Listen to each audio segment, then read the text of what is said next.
Alright, welcome back everyone.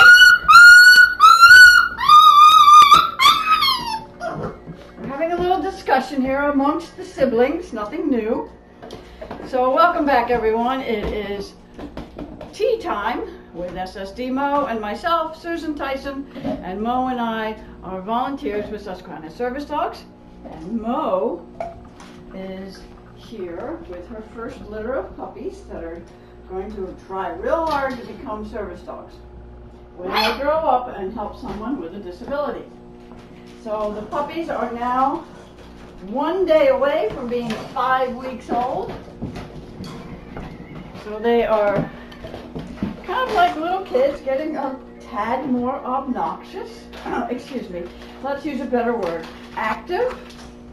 They are getting a little more adventuresome. They are getting noisier.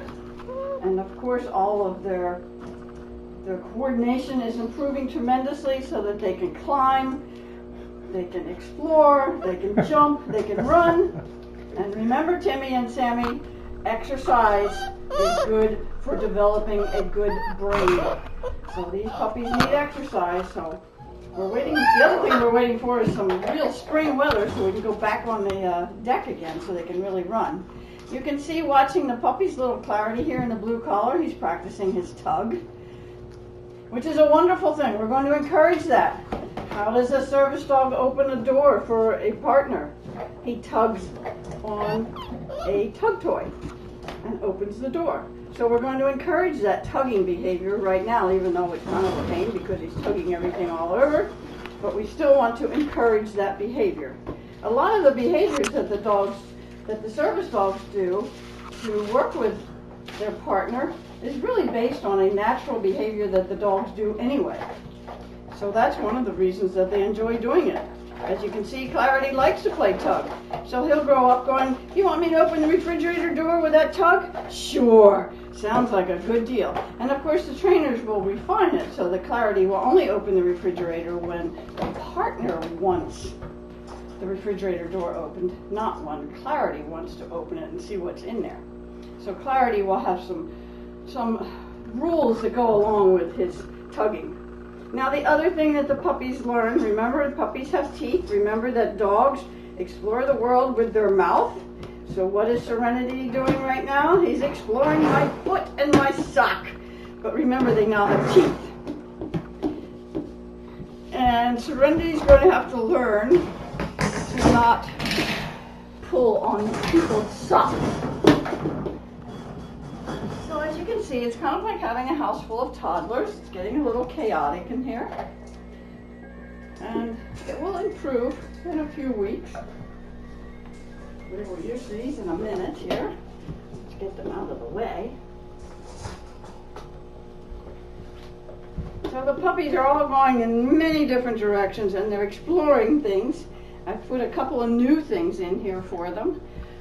I just finished up this jar of parsley, so now they have this jar to play with, and this is a good chew toy. Mostly right now my foot is a really good chew toy. Isn't it, puppies?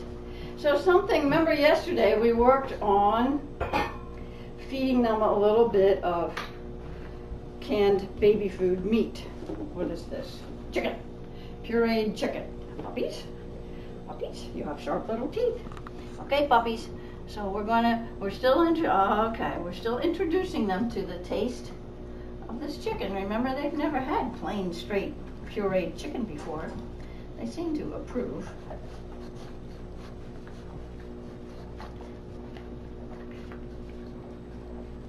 Come here, puppies. Here, puppies. So they get the hang of this pretty fast.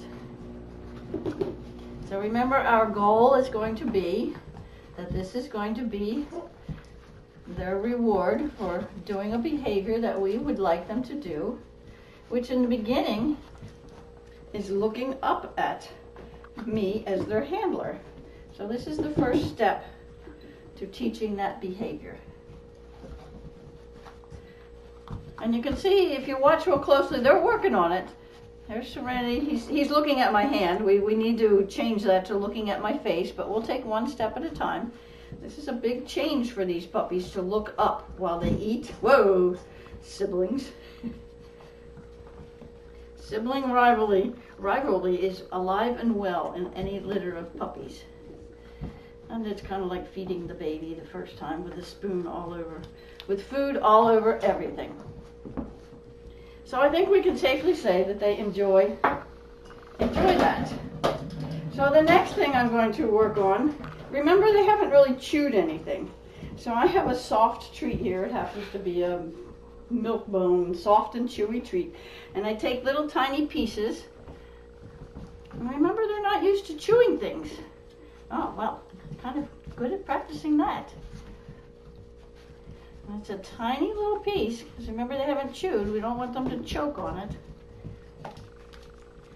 And they enjoy these a lot. And the reason I use this as an alternative is that when I'm walking around, I like to have treats in my pocket so that I can reinforce a behavior that I like at any time, but it's kind of hard to walk around with a jar of baby puree in your pocket. So little pieces of this, but they really need to learn how to chew it first. And I need to be sure that the pups consider this to be a good reinforcement, that they like it. And I think the answer would be yes. So if you watch other dogs, other working dogs, especially the police dogs or the guard dogs or bomb detection dogs, they'll use a toy or a ball as a reinforcement. So they're looking for a dog that is more interested in the ball, the tennis ball, as a reinforcement instead of needing the food. Now, and it works beautifully. Now, one of the problems would be is that sometimes partners that receive SSD dogs physically can't bounce a ball, throw a ball, and it's not real popular in a grocery store to have the dog take something off the shelf for you and then throw the ball as its reward, because then you have chaos in the grocery store. So I would say this is popular, but they're working at this chewing. So that's why I use these little soft treats. Now by the time they go to the raisers at 8 weeks, they will be chewing a little piece of dry, hard kibble. And these are kept really, really tiny because remember, they're not very good at chewing, and it takes them a long time to chew a piece, which means you don't make much progress in the world because the puppy is always sitting there chewing. So you can't move on to the next activity. Right, kids? So here we have little Faith. She's looking up at me, and that's the behavior that we're looking for. And remember, it's not going to be for long. So that's what they're going to start doing a lot of. The other thing, and we practiced yesterday, hi, such a good freedom. That is lovely. That is lovely. Now this is reinforcement. I didn't have a treat in my hand, but I'm reinforcing him because I know he likes this. And he was looking at me very nicely. So now we're going to put one in the crate. It's a nice big crate with soft floor on it. And we have 2 crates here, so we can do 2 puppies at a time.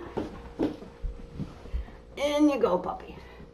We're going to do it for just a very short period of time. We want to set them up for success. Mostly they're just exploring and seeing what's going on. They don't really realize they're locked in a crate yet, so they don't really have a chance to be upset yet. Clarity's thinking about it. Okay. Now, the next question is, Clarity barked. Does that mean I should open the gate and let the cage door and let him out? Nope.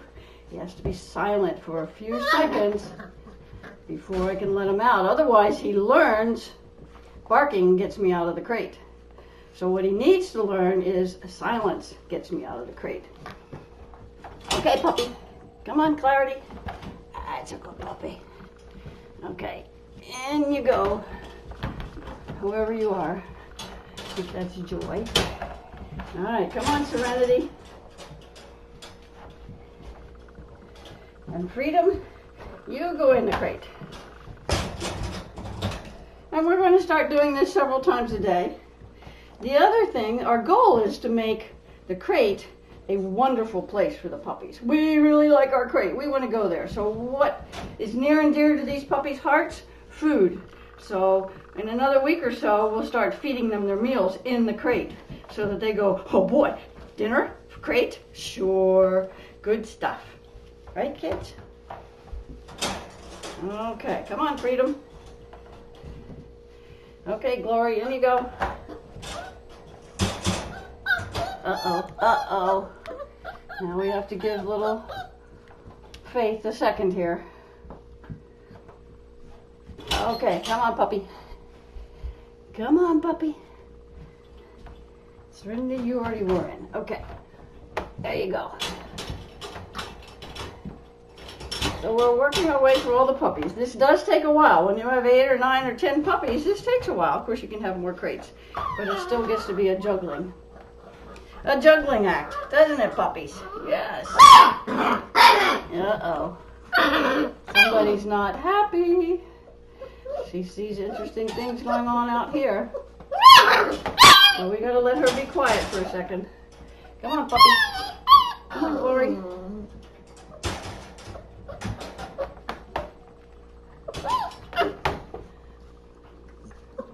I don't know if you can see her. She's starting to be jumping around. This is what we call being activated.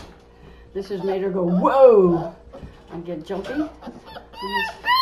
She needs to calm down a little bit before she can come outside again. Now the good thing is that these little guys have attention spans of a newt, so she doesn't have to be quiet for very long. Right, puppies? Ah, it's a good girl. Sitting there nice and calmly. We'll get the gate to open. Good puppy.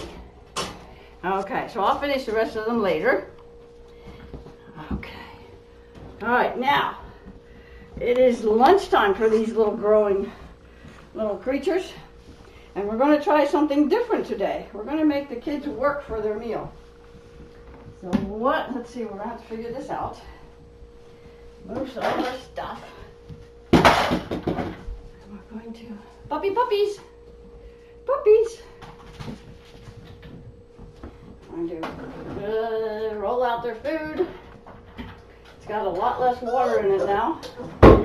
It's mostly disgusting glop. Well, you and I think it's disgusting. The puppies, of course, don't. So what we're going to try here is to put them behind a barrier. Come on, puppies. Puppies. Puppies. Puppies. Puppies. That's a good puppies. We're going to put the food down on the other side of the barrier. Now they have a problem to solve. Freedom got it.